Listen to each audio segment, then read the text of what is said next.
Warning! Pediatric Association distances itself from advisory about dangerous candy.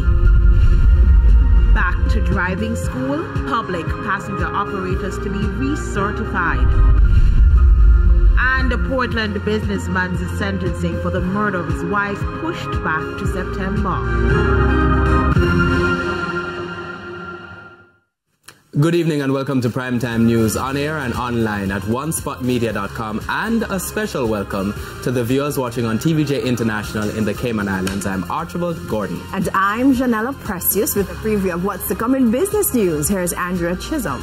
Janella, the Sagicor Group is reporting a major decline in profits for the first quarter of the year. But why? We'll explain later in the Business Day. And thank you, Andrea. And Jermaine Brown is here with a preview of what's coming up in Primetime Sports. Well, thank you, Archie. Well, an athlete who recently competed at Boys and Girls Champs is facing deportation from Canada along with his family. We'll tell you more about that a bit later on. I know, it's track and field, but not the kind of. And Romain is also here with a preview of the weather report and forecast.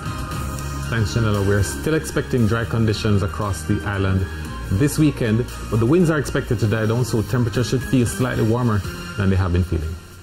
Slightly warm? I thought he was going to say cooler. But yeah, thanks, Romain. There's also sports commentary and E-Prime in this newscast. But before the break, the feedback question. And this evening we are asking, what would you say are the top 3 issues that need to be tackled in Jamaica? You can share your comments online, facebook.com/televisionjamaica, and post on X at TVJ News Center.